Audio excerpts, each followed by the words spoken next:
Yep, that's me. This used to be my videos when I started videography. I struggled a lot, but by following these simple steps, I was able to transform my videos from this to this. Alright guys, this video is brought to you by Philippia by dropping a comment on my previous video. Let's get started.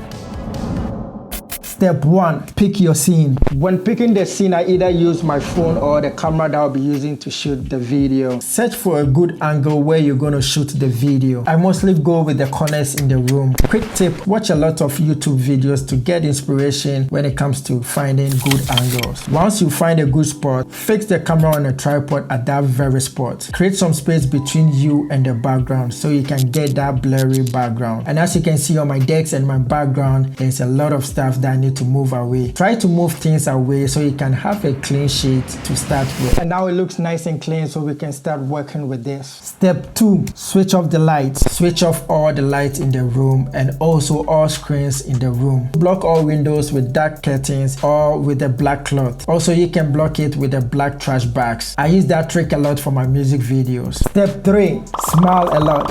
What? Just kidding. If you enjoyed this video so far, don't forget to drop a like. It really means a lot to me. Alright guys, let's go straight to it. Step 3. Bring in your lights. I use 3 to 4 lights mostly for my YouTube video setup. I use one really good light from Aputure, that's 120D Mark II. It's quite expensive. And 3 other cheap lights that I got from Amazon. I'll leave a link down below. You can check on them later. So I always start with the key light. That's my main light, and I place it at 45 degrees angle and a little bit closer to me. I use softbox for my key light, and that also comes from Aputure, and it comes with a grid in front of it. With the grid, it just cut down the light so it doesn't have so much spill on the background. If you don't have a softbox, you can use a reflector that's really cheap from Amazon. Remember, soft lights are always good for the skin. Next, I bring in my fill light just to eliminate some of the shadows on my face so it doesn't look too dramatic. I use Yongnuo YN360 Mark II. I wonder if I got that right. It is a bicolor light that you can switch from tungsten to daylight. It also comes with the RGB lights that you can have your red, green, blue and all other colors from. And with the fill light, I set it to a daylight, dial it down a little bit, and I cover it with a white baking paper. It always softens it and works perfectly. With the fill light, it's right on my table. When I move it, you can see it. I just move it away from me, and I always set that to 13 to 25%